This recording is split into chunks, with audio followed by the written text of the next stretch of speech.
안녕하세요. 평강침례의 골방 성경입니다. 자, 오늘은 골방 43주 바울의 고난. 성경은 사도행전 21장부터 23장 그리고 고린도 후서 같이 읽습니다. 자, 지금 저희가 골방 성경을 하고 있는데요. 골방 성경은 성경 전체를 1년에 한 번 읽도록 되어 있죠. 지금 우리가 신약 성경 하고 있습니다.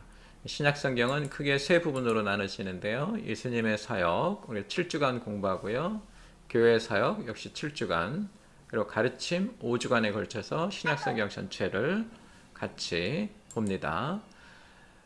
교회 사역은 다시 또 7주로 나눠지는데 교회가 시작이 되죠. 사도행전 1장부터 12장까지의 이야기에서 제일 먼저 사도행전 1장 8절에 행일팔 비전으로 교회는 무슨 일을 해야 되고 어디로 가야 되는지가 제시가 되고, 이제 1차 그렇게 행일팔 비전에서 예루살렘과 유대와 사마리아 땅끝까지라고 했는데 예루살렘 사역, 유대 사역, 사마리아 사역까지 이어졌고요.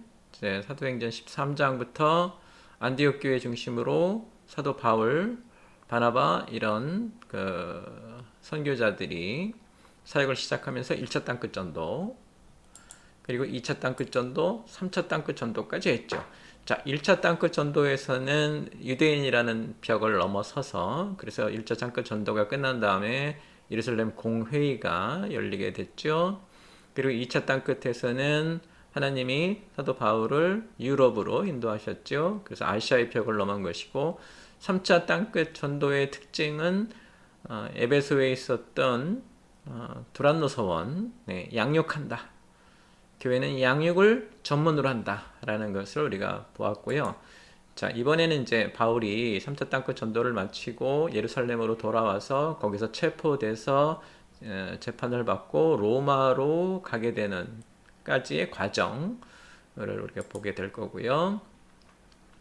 이어서 사도 바울이 로마의 가택연금 상태에서 보낸 편지들을 통해서 목회를 가르치는 것, 그리고 바울의 목회 서신 통해서 다음 세대에게 어떻게 해야 되는지를 우리가 볼 수 있습니다.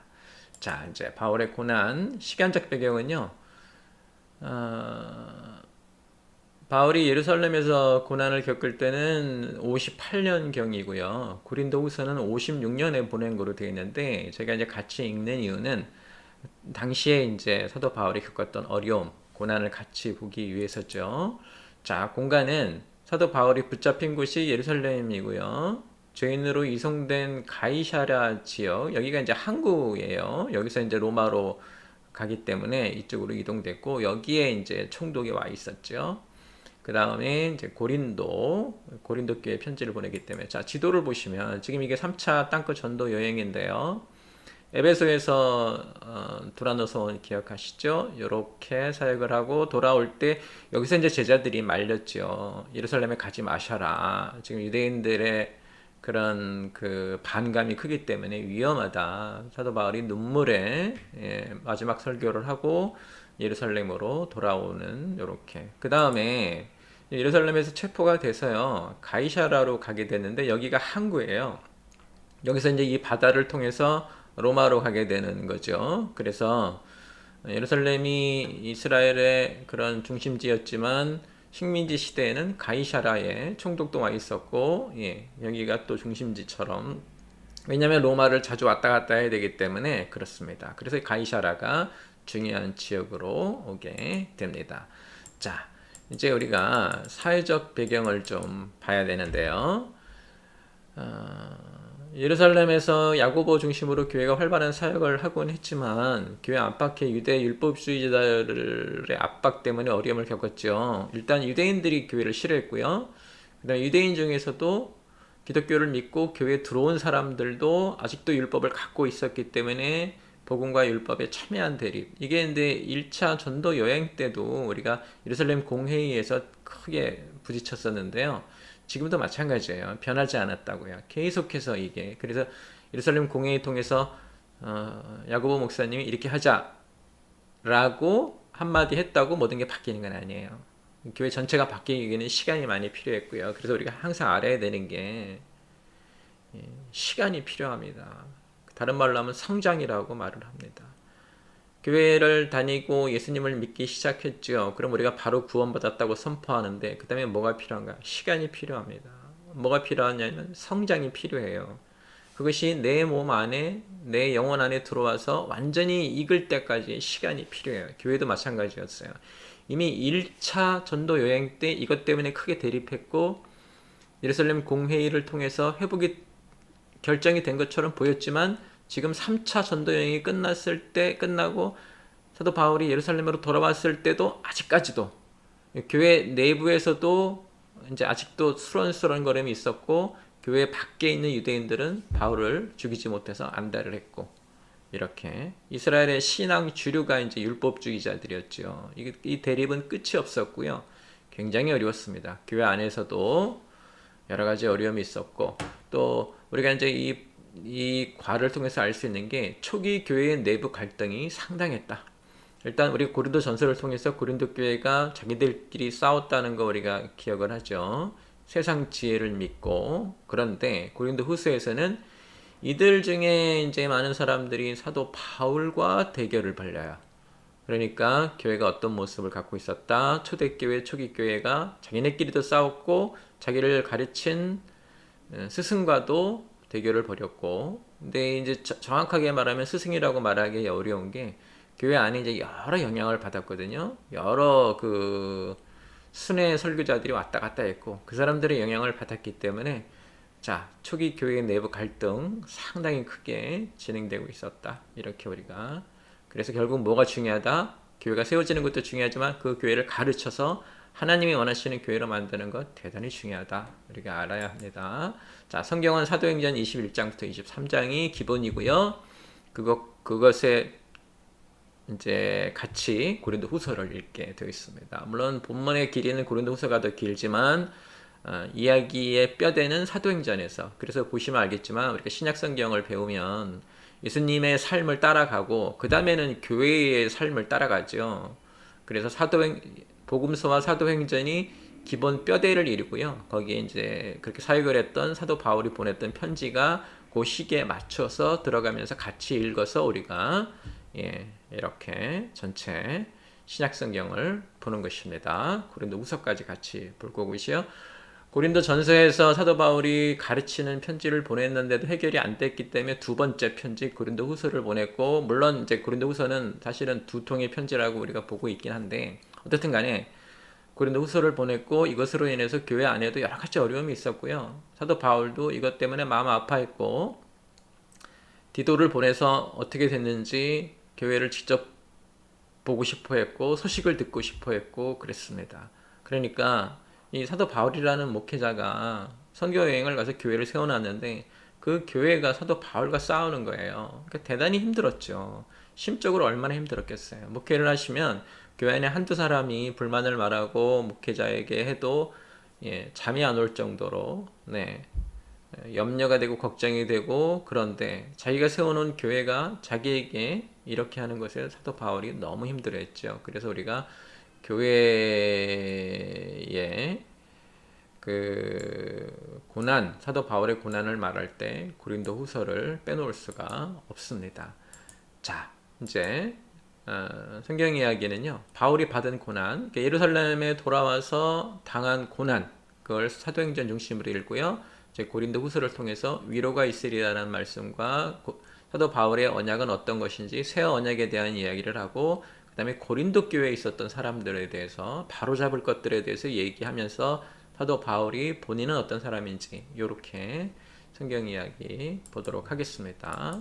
자, 먼저 바울이 받은 고난 사도행전 21장부터 23장인데요.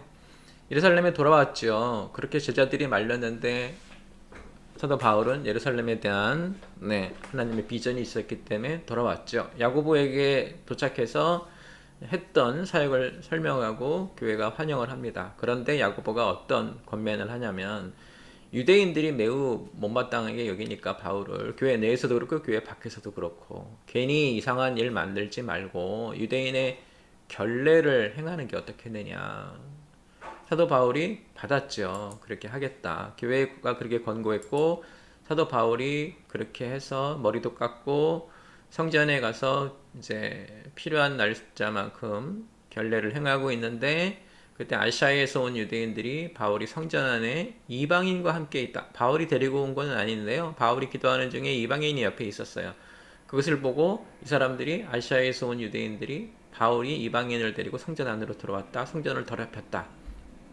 해서 소동을 일으키면서 바울은 모세의 배반자이고 율법 파괴자다. 뭐 이렇게 해가지고 잡고 죽이네 살리네 할 정도였죠. 돌로 치네 마네 이런 소동을 보고 천부장이 개입을 해서 소동을 중지시켰는데요. 바울은 그 천부장에게 자신이 로마 시민임을 알리지요. 그러니까 천부장이 볼 때는 일단이 유대인들이 로마 시민을 죽이려고 하는 것처럼 보이니까 이제 천부장이 결국은 바울을 지키는 사람처럼 해서 그래서 천부장이 바울을 사내들인 공회에 세워서 말하게 하고 바울은 제사장들과 격론을 벌이죠. 그 공회에 사두개인들도 있고 바리새인들도 있었는데 그때 사도 바울이 자신이 이렇게 고난을 당하는 건 부활을 전하기 때문이라는 것이라고 말을 했고 부활에 대한 얘기를 하니까 부활을 전혀 믿지 않는 사두개인들과 부활을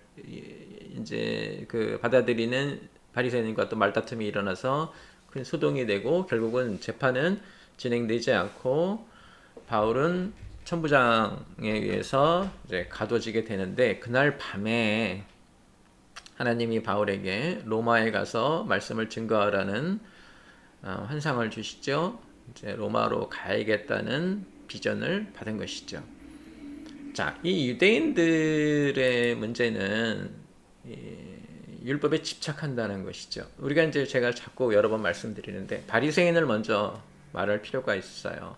원래 이 사람들은 독립 세력이었어요. 나라를 되찾아서 독립을 하고 나라를 이끌었는데 다시 로마의 식민지가 되면서 그때 지도부들이 이제 두 파로 나눠졌죠. 사두개인들과 바리새인들로. 바리새인들은 영성을 강조하니까 어떻게 됐냐면 하나님 말씀을 제대로 지켜서 나라를 회복하자 해서 무엇에 집착했냐면 율법에 집착했고요. 사두개인들은 하나님 말씀도 중요하지만 실제적인 힘을 가져야 된다라고 했기 때문에 공무원들이 됐죠. 서기관들이 돼서 실질적인 힘을 가지려고 했던 사람들이고 그런 실질적인 힘에 집중하니까 그런 부활이나 이런 거 잘 믿지 않았죠. 아무튼 간에 이 바리새인들은 율법에 집중하면서 이스라엘에 뭘 없애버렸냐면 우상 숭배를 완전히 없애버렸죠. 하나님 말씀에. 근데 문제는 이 바리새인들의 문제는 율법에 집착한 거예요. 그러니까 율법을 마치 하나님인 것처럼. 그래서 나중에 사도 바울이 율법은 초등학문이라 이렇게까지 가르쳐야 했었죠. 어떻든 간에 이 율법에 집착한 바리새인들, 유대인들에게 사도 바울의 가르침, 율법이 아니라 복음이 구원의 길이다. 율법이 삶의 기준이 아니라 이런 가르침은 유대인들에게는 참을 수 없는 것이었죠. 그래서 바울을 죽이려고 애를 쓰는 것이었고요. 자, 로마 시민이었던 사도 바울은 천부장에게 보호 아래 이제 자신을 죽이려고 하는 유대인들로부터 생명을 구하게 되고 무엇을 요구하냐면 로마에 가서 내가 재판을 받고 싶다. 왜? 사도 바울이 밤에 무슨 환상을 봤어요? 하나님께서 너는 로마로 가야겠다라는 환상을 주셨기 때문에 가이사라로 이제 가게 되는 거죠. 그래서 가이사라 거쳐서 로마로 가게 되는데 우리가 이것을 4차 전도 여행이라고 부르기도 합니다. 실제로 로마에 가서 전도를 많이 했기 때문에요. 이게 체포돼서 압송되어 가지만 4차 전도 여행이라고 우리가 부르기도 합니다. 이게 이제 바울이 예루살렘에서 받은 고난이고 뭐에 집중해야 되냐면 아직도 율법이 굉장한 맹의를 떨치고 있었고 그것 때문에 바울이 죽음에 이를 정도로 실제로 1차, 2차 전도 여행 때도 여러 번 돌에 맞고 이런 것도 바울이 이제 이번에 이제 고린도 후서에서 그 내용을 설명해 주는데 다 무엇 때문에 그랬어요?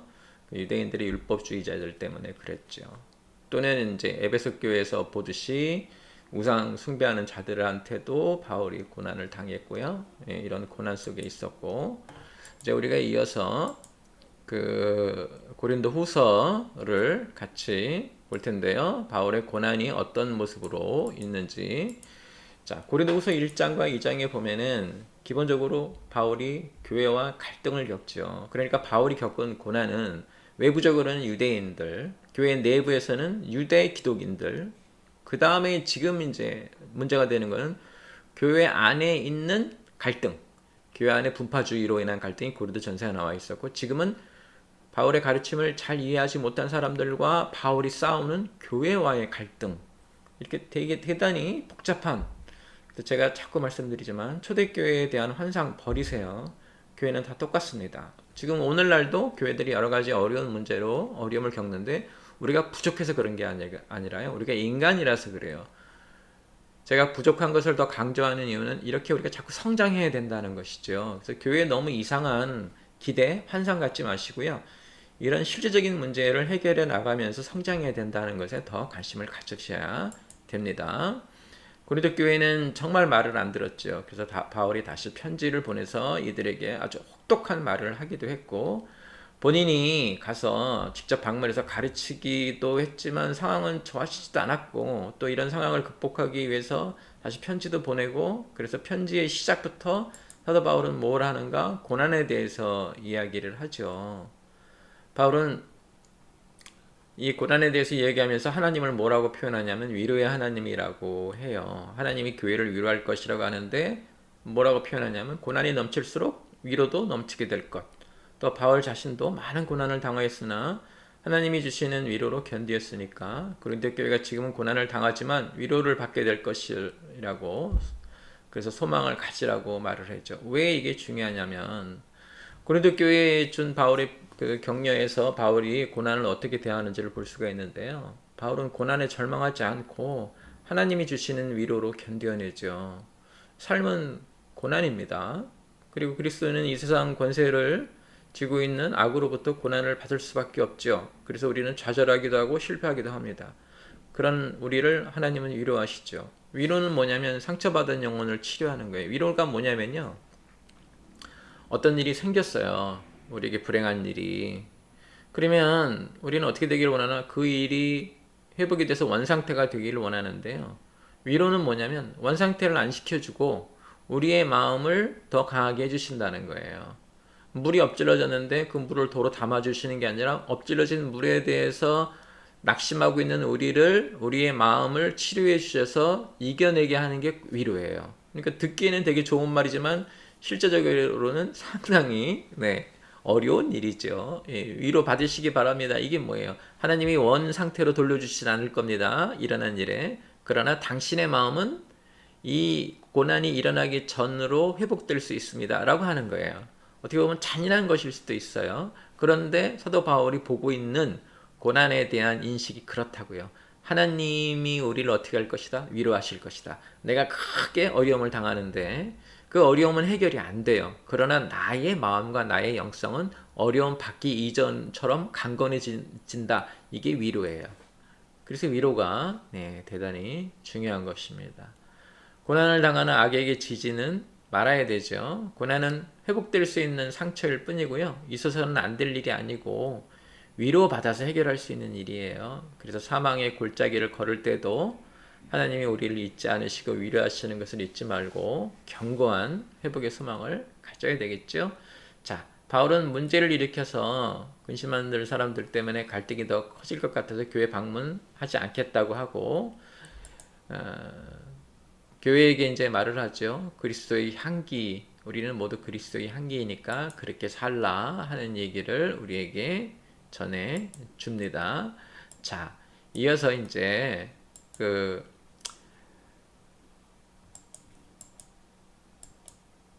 바울이 자신의 사역을 설명하는데요. 자신의 사역을 뭐라고 설명하냐면 새 언약의 사역이라고 하는데 본문은 고린도후서 3장부터 9장까지입니다. 제일 먼저 문제가 됐던 것이요. 바울을 공격했던 사람들이 제일 먼저 공격한 것이 바울은 자격이 없다. 다른 말로 하면 추천서가 없다예요. 추천서가 뭐냐면 당시 교회는 예루살렘에 있었고 이렇게 멀리 떨어져 있는 교회들은 순회 사역자가 오면은 그 순회 사역자로부터 설교도 듣고 가르침도 받았는데 순회 사역자가 교회에서 왔는지 안 왔는지 확인할 길이 없잖아요. 그래서 예루살렘 교회가 순회 사역자를 보낼 때 추천서를 써서 보내주면 그 추천서를 가지고 와서 보여주고 내가 예루살렘에서 온 사역자다 하고 가르침을 할 수 있었어요. 근데 사도 바울은 예루살렘 교회 출신이 아니잖아요. 사도도 아니었고요. 그러니까 추천서가 없었죠. 그래서 이제 그 사람들이 사도 바울의 말을 듣지 말라. 그는 추천서도 없는 사람이다라고 했고요. 사도 바울은 이 말을 듣고 뭐라고 말했냐면 나는 새로운 언약의 사역자다. 그리고 나의 추천서는 너희들이다. 고린도 교인 너희들이 나의 추천서다. 너희를 보면 내가 하나님의 사람인지 내가 사역을 하는 사람인지 사도인지 알 수 있지 않느냐. 그래서 사도 바울이 지금 지적하고 있는 것은 그렇게 예루살렘 교회에서 추천서를 받아오고 인정받는 지위와 배경이 없지만 나는 예수님으로부터 부르심을 받고 새로운 언약의 영성이 있다라고 말을 하는 것이고요. 바울이 이 언약을 설명하는데 기본적으로 새 언약의 영성은 예수님을 말을 합니다. 모세가 받은 율법은 옛 언약으로 마치 수건으로 눈을 가린 것 같이 흐릿하지만 새 언약은 거울을 보는 것 같이 하나님의 영광을 직접 보게 한다. 이제 이렇게 말을 하죠. 왜? 예수님이 성육신화서 오셨기 때문에 새 언약은 예수님입니다. 그리스도께서는 하나님의 형상이기 때문이죠. 그 영광의 빛이 우리 마음에 비쳤고 우리가 그걸 직접 보았기 때문에 예수님의 육신을 예수님이 하는 사역을 예수님이 하는 삶을 직접 보았기 때문에 우리는 이제 새 언약을 직접 본 것이다 라고 설명하죠. 자, 추천서가 필요 없는 게 우리 눈에 보이죠. 그러면서 뭐라고 말은 하나? 우리 같은 질그릇 안에 나같이 연약한 사람. 그래, 너희들이 나를 공격했어? 그래, 나는 질그릇같이 보잘것없어. 그러나 나의 안에 뭐가 있어요? 하나님의 형상이 직접 하나님의 영광이 직접 나타난 그 예수 그리스도라는 보배가 내 안에 있으니 내가 새 언약의 사역자, 새 언약의 영성을 가진 사람이 아니냐 이렇게 말을 하죠. 그래서 겉사람은 썩어 없어지지만 우리의 속사람은 날로 새롭게 되니까 우리가 지금 잠시 받는 환난보다 나중에 받게 될 영원한 영광이 더 중요하니까 그런 걸 더 귀히 여기고 이 땅의 장막, 우리 몸이 무너지면 우리에게 영원한 하늘의 집이 있음을 깨달으라고 하죠.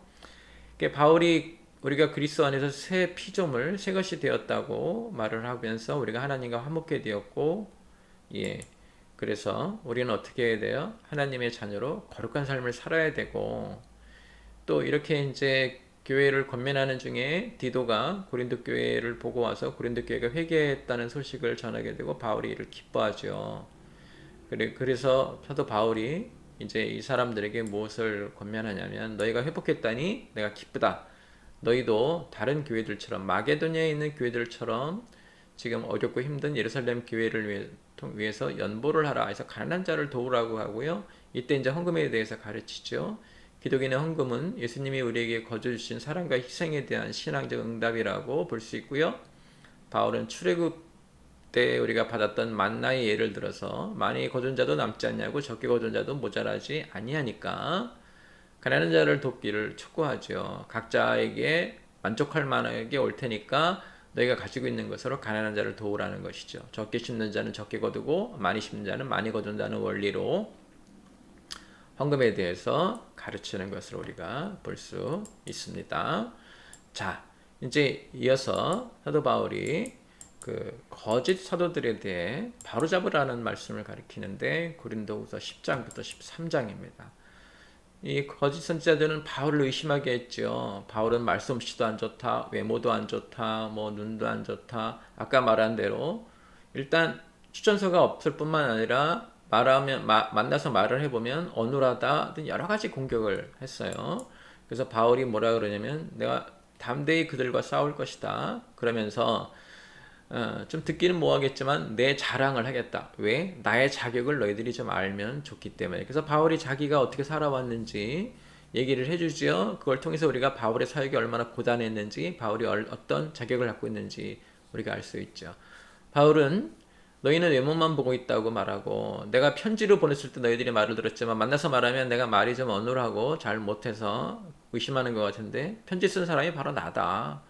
그리고 내가 부족한 것이 있는 것처럼 보이지만 내가 이러한 경력을 갖추고 있고 이렇게 했으니까 오히려 내가 그들보다 더 자격이 있다라고 말하고 우리가 그리스도의 진리가 자신 안에 있으니까 자신의 자랑이 막히지 않을 것이라고 해서 자기 자랑을 하는 모습을 그래서 교회로 하여금 자기를 신뢰하게 자기를 신뢰해야 자기가 전하는 복음도 신뢰할 수 있기 때문에 그렇습니다. 그리고 이제 거짓 사도들을 공격을 하죠. 이 거짓 사도들의 잘못된 가르침을 따르는 자들에게 자신의 삶이 어떤지를 설명하는데요. 자신이 굉장히 성숙한 사람인 것을 또 다시 표현해 주는데, 하나님이 자신이 너무 성숙했기 때문에 몸에 가시를 주셔서 자신이 교만하지 않게 하셨다. 그래서 자신의 단점을 이렇게 설명하죠. 그리고 뭐라고 하냐면 약할 때 강함 대신에 말을 하는데요. 이렇게 설명해 드릴게요. 여기 물을 담을 수 있는 노크통이 있는데 이 나무 조각을 여러 개 대서 사람이 가지고 있는 성품이 여러 가지가 있는데요. 이것이 모여서 그 사람을 만들어지는데 그 중에 제일 낮은 곳 있죠. 자, 물을 채우면 어디까지 채울 수 있냐면 여기밖에 채울 수가 없어요. 다른 좋은 장점들이 많지만 이것들은 소용없고 제일 낮은 단점, 여기 때문에 물은 여기밖에 가지 못하죠. 그러면 우리는 이제 어떻게 해야 되는가? 이 낮은 곳을 보완을 해야죠. 그래야 다른 것과 같이 물을 채울 수가 있는 거죠. 약할 때 강함 대신에 라는 말이 뭐냐면 내가 이렇게 약한 부분이 있죠. 이 약한 부분에 내가 할 수 없으니까 누구를 의지하게 돼요? 하나님을 의지하게 되죠. 그래서 실제로 여기서부터 여기까지는 내가 한 것이라면 여기서부터 이 끝까지는 이제 누가 하냐면 하나님이 해주셔요. 그러니까 전체적으로 볼 때 바울은 무슨 말을 하냐면 오히려 우리의 약한 부분이 여기 제일 낮은 요 부분이 하나님을 만나게 되는 계기가 되기 때문에 강하게 되는 것이고, 이제 여기서부터 하나님이 역사하시기 때문에 오히려 나의 단점이 하나님이 역사하시는 출발점이 된다. 그래서 약할 때 강함 대신에 이렇게 말을 하는 거예요. 우리가 만약에 어디 높은 곳에 올라가려고 하면 우리가 키가 작으면 올라갈 수 없잖아요. 그때 어떻게 됩니까? 사다리를 가져와서 그 위로 올라가는 거죠. 우리 인생도 우리 사역도 여러분의 삶도 마찬가지예요. 여러분이 낮은 곳 있죠. 약한 곳. 거기가 어디예요? 하나님을 만나는 곳이에요. 거기서 우리가 전적으로 하나님을 의지하게 된다고요. 우리가 할 수 없으니까. 마치 사다리를 타고 올라가야 된다고 생각하고 사다리를 가져오듯이 우리 안에 있는 약한 부분은 우리로 하여금 어떻게 해요? 하나님을 온전히 의지하게 돼요. 그래서 약할 때 강함 대신에 나의 몸의 가시가 오히려 나를 더 강하게 만드네. 하나님을 만나는 계기가 되네. 이렇게 하는 거죠.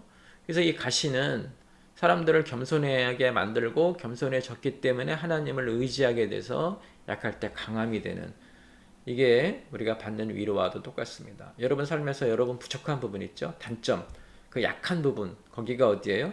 거기가 바로 하나님이 여러분을 만나려고 하시는 곳이에요. 거기에서 우리는 하나님을 만나고 하나님을 의지하기 때문에 그 약한 부분이 오히려 우리에게 어떻게 됩니까? 강한 영성이 되는 거예요.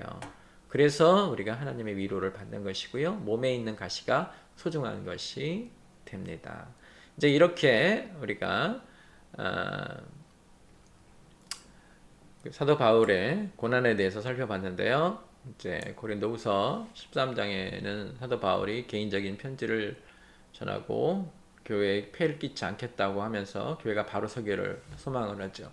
자, 우리가 바울의 고난 봤습니다. 바울이 3차 전도 여행을 마치고 예루살렘에 왔을 때 어떤 고난을 당했는지 이제 지금 재판의 과정이고 다음 주에는 로마로 압송되는 장면이 나올 거예요. 그리고 동시에 바울이 세웠던 교회들과는 어떤 내적인 갈등을 겪고 있었고 그런 것들이 사도 바울을 어떻게 만들었는지, 그런 고난이 오히려 위로라는 것을 통해서 사도 바울을 강하게 만들었고 사도 바울의 고백처럼 자기 안에 있는 몸의 가시, 약한 부분, 그것이 이제 뭐가 된다? 강한 부분이 되기 때문에 오히려 우리가 더 하나님을 의지하게 된다. 이렇게 이번 주에도 여러분 사도행전과 고린도 후서 읽으시면서 위로라는 것과 약할 때 강함 대신에 이것의 의미 깨달으시고 사도 바울이 그 참 험난한 사역의 길, 고난의 길을 어떻게 이겨내는지 보시고 여러분들도 여러분 삶에서 겪게 되는 어려움 이겨나가는 분들이 되시기를 주님의 이름으로 축원합니다.